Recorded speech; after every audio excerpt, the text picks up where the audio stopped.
Okay, so before you start a colour, it's important that your client is gowned correctly.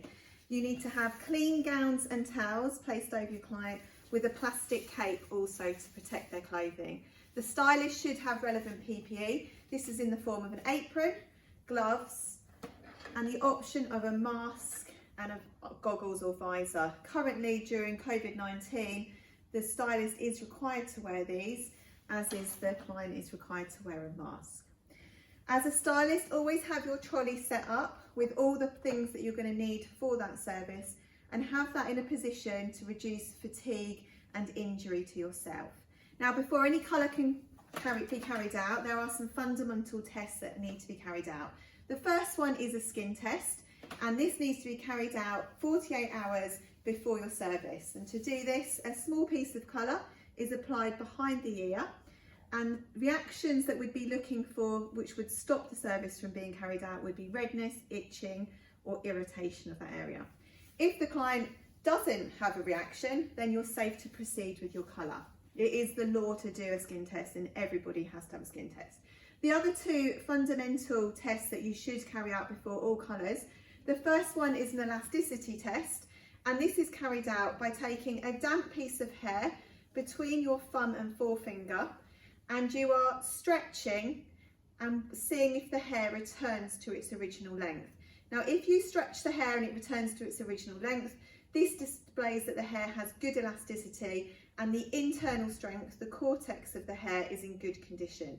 But if you were to stretch the hair and to return it to its original, it doesn't return to its original point, this shows that the hair has poor elasticity. So that means the cortex of the hair is in jeopardy. So any colours that you use could cause further damage, particularly if these colours are alkaline based, like permanent or lighteners. The second test that you would carry out is a porosity test, and this is carried out by running your thumb and forefinger up the hair shaft, and you're feeling if the hair feels rough in any areas.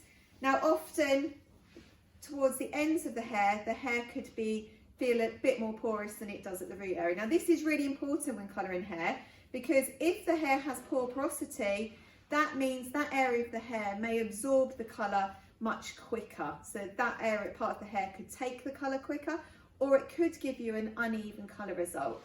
So to help this, you can apply a porosity leveller to those areas which are damaged or have poor porosity to give you a much more even result. So they're the three key tests that we should carry out before all chemical services.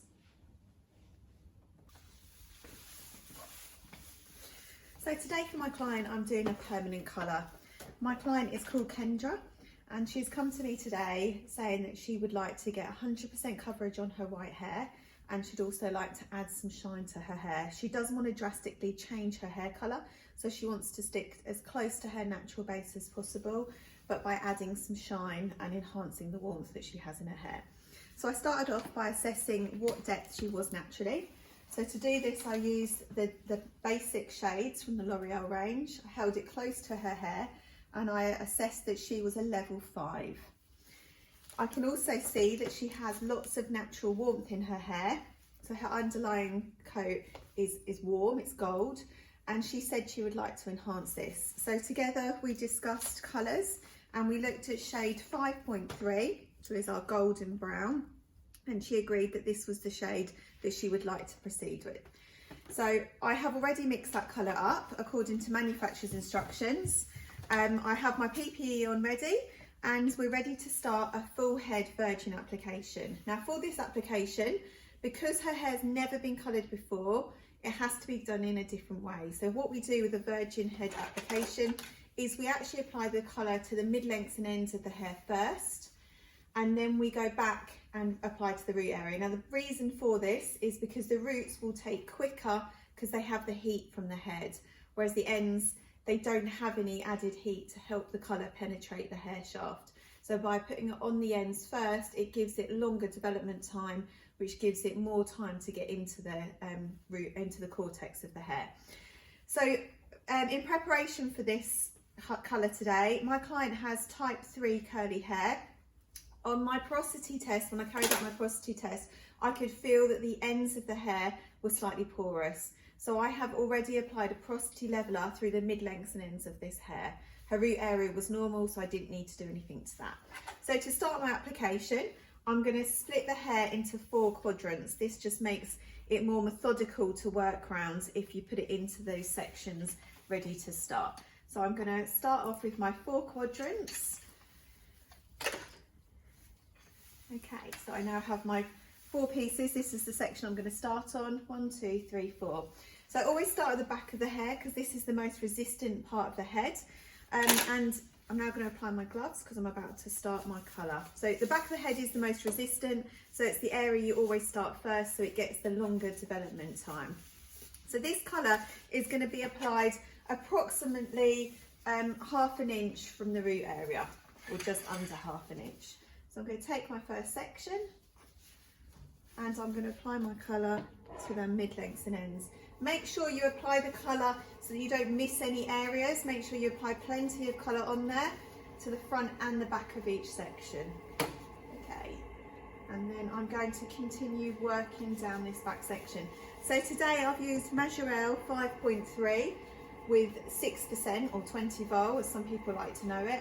Now I've gone with 6% with my 20 vol because I'm staying on the same base that I'm already on. So she was naturally a 5 and I'm using a 5, which is why I've stayed with my 20 vol.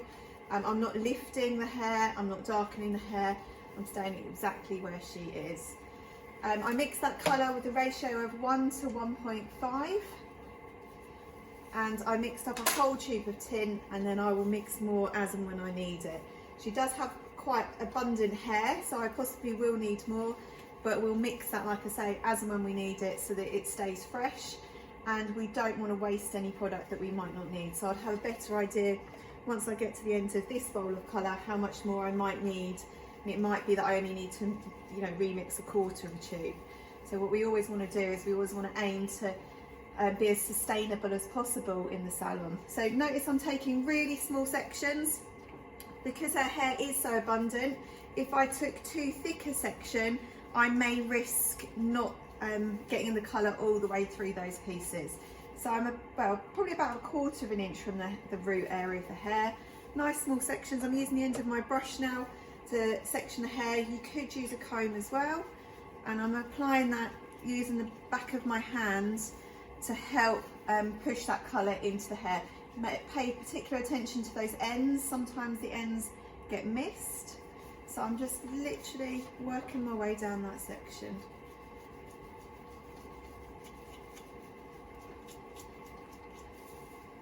So obviously prior to this, in my consultation, I also checked for any allergies. I checked that she didn't react to her skin test. And she understands the colour commitment that she's committed to by having a permanent colour as well. It's really important that your client really understands the colour commitment of a permanent colour, because they will get a regrowth with a permanent colour and they will have to then come back and have that touched up every 6 weeks.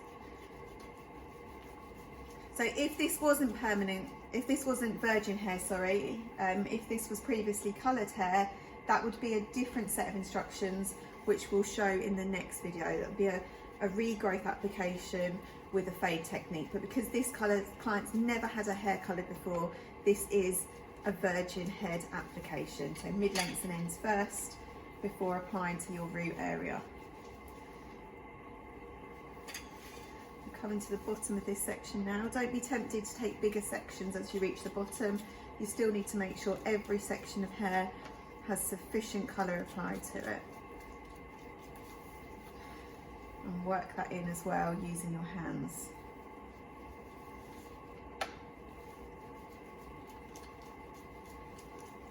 So I tend to use a wide brush for this because I just find it helps me to get that colour on quicker. What you've got to bear in mind is this first section, the colour already start taking, so you don't want to be taking too long before you get to your last section. So I find a bigger brush helps me to speed up my colour application on this.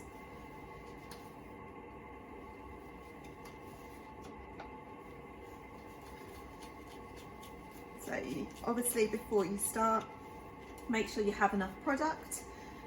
You don't want to only have 2 tubes of tint, and somebody with abundant hair like this needing 3 or 4 tubes of tint. So make sure you have plenty of product in case you need it. You don't want to get halfway through and then have to change. Okay, nearly through the back sections. So because this is type 3 hair, the chances are it's going to take the colour quicker than types 1 and 2. So do bear that in mind in your development stage. Make sure you check it before the development suggested times. Do that using a strand test. Obviously you can leave it to proceed longer if it needs it, but because it is that type 3 hair, it normally takes colour much quicker, so you may reduce your development time with this one. So by me applying that porosity leveler, what that has done is that has evened out the porosity of the hair, so those areas which did have poor porosity will start to absorb the colour much slower. It will even that out throughout the whole hair. So I've now done my first quadrant, so I'm going to now carry on and I'm going to do the next back section, and then I'll do the front 2 sections. So nothing at the moment is being applied to the root area of the hair. So I'm going to move around to my next section. So I'm just going to carry on in exactly the same way with this section as I did the first section.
So once you've applied to your mid-lengths and ends, we're now going to go back and we're going to apply to the root area of the hair. So just like before, we're going to start on those back 2 sections because the back of the head is the most resistant area, and you're going to follow the same pattern of sectioning as you did before. So from the root area, so you're going to apply that directly onto the roots.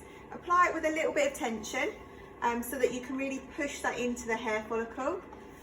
So I'm going to first of all go down that section quadrant.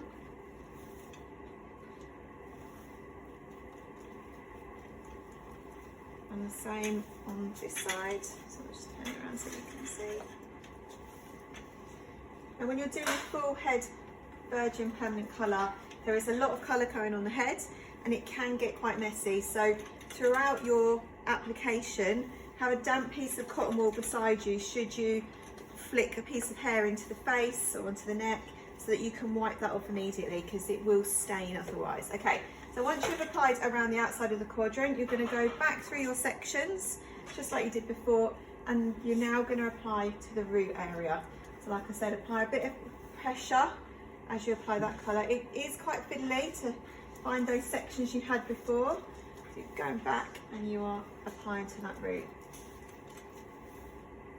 It's also a good time as you go through to check that you didn't miss any sections on the mid-lengths and ends. We are going to be going back through those just at the end, just to refresh those and make sure they've got enough product on them. So you can see here, I'm just applying to that root area now. So I did go back and remix some more colour ready for my root application because I'd used up everything in my bowl. And the other good thing about mixing this up fresh is that it's right ready to go. It hasn't sort of started oxidizing, so it's sometimes better to remix as you need it. I'm just trying to find those sections so you can see it gets a bit fiddly here.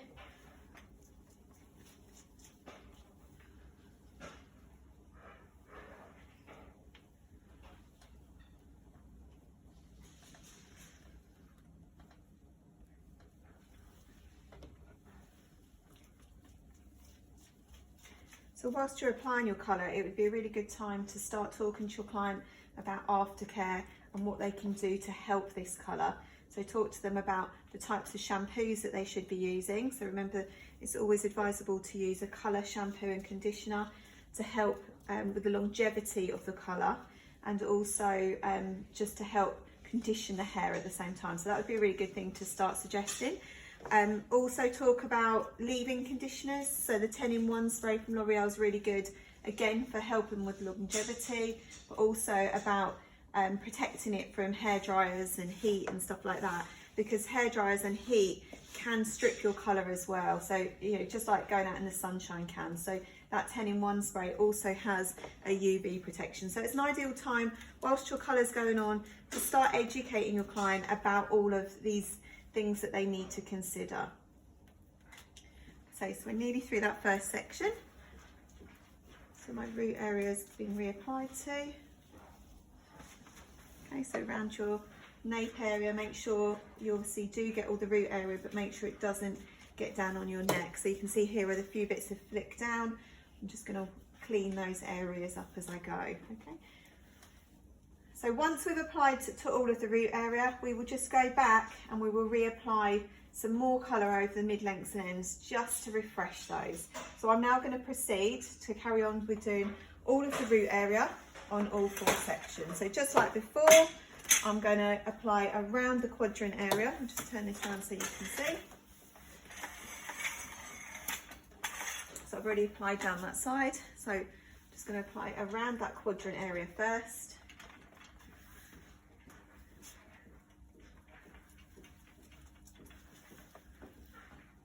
Okay, so all the way around. I've got a few little splashes, so again I'm just going to clean them up as I go so I don't get any skin staining on her hair or skin. Okay, so now I'm going to carry on with the root area just like I did in the previous section. So going back to that sectioning pattern that I was using before, applying onto that root area. So this is another reason why your PPE is so important, because otherwise your hands would be covered in colour, and possibly so would your clothes. So it's a really important factor of wearing PPE. And for the client, they would have that gown, towel and plastic cape as well to protect them. And by us continually cleaning their face area with damp cotton wool, we're obviously protecting their skin as well around their face.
Okay, and then finally, once you've gone back and finished your root application, we're just going to then reapply some fresh colour to the mid-lengths and ends.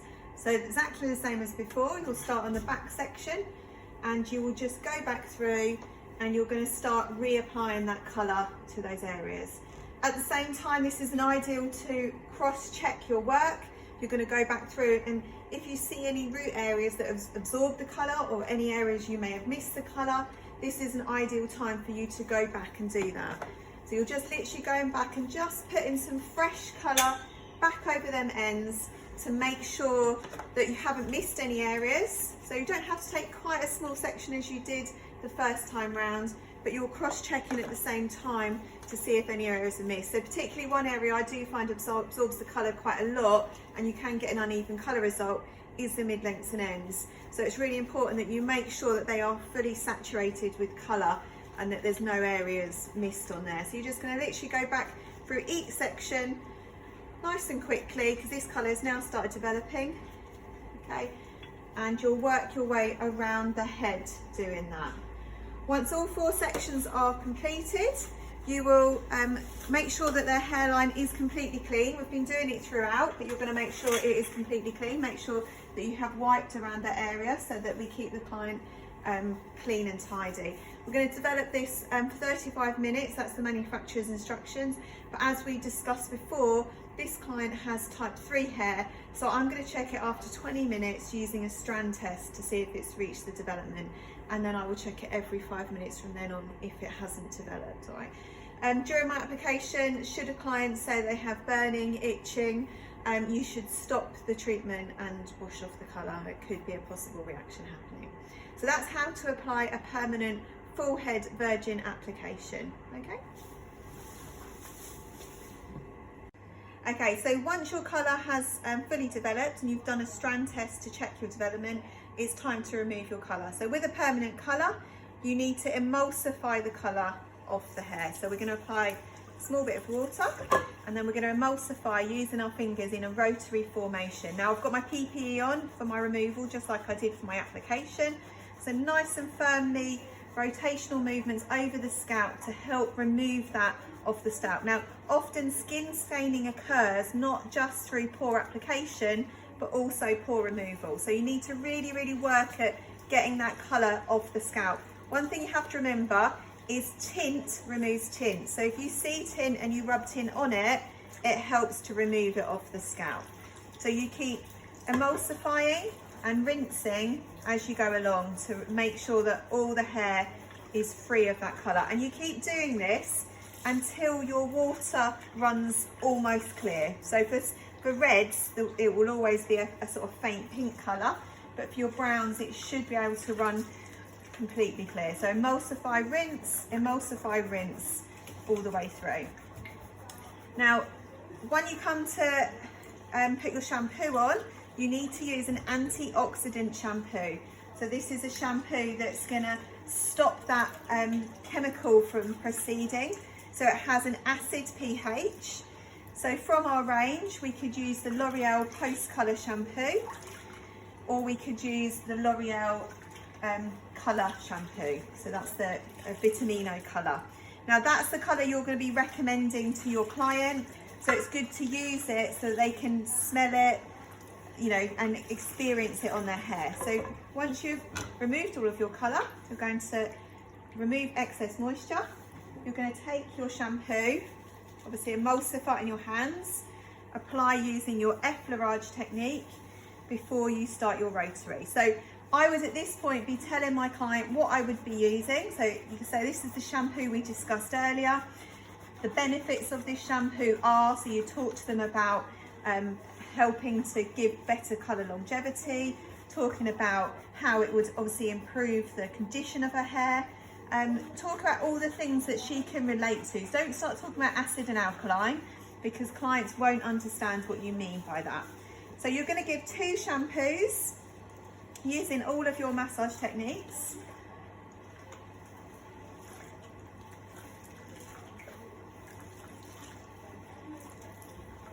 So I'm going to do my second shampoo now to make sure we get all of that colour out of that scalp.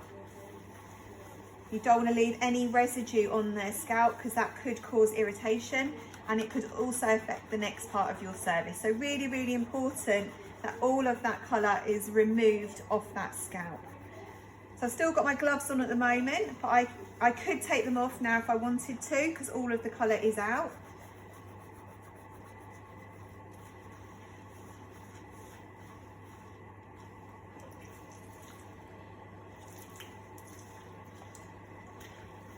And then finally, I'm going to finish with my conditioner. So just like my shampoo, I'm going to be using what I'd be recommending to my client. So again, that they can smell it and experience it on their hair. It's much easier to recommend something if you're actually using it. So make sure you get all that shampoo out.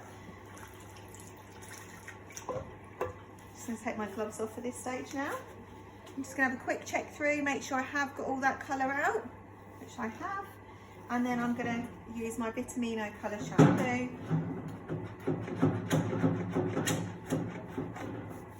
And I'm going to apply that using my effleurage technique, okay? So you can disentangle that with your fingers at this point, or you could get a detangling comb if you wanted to. So bear in mind their hair type. So some hair types might require more conditioner, so types 3 and 4 may require more conditioner than types 1 and 2. So, you know, whatever you need to help disentangle that hair. Now the colours actually left my client's hair feeling really lovely and soft and conditioned. So it does actually feel really, really lovely.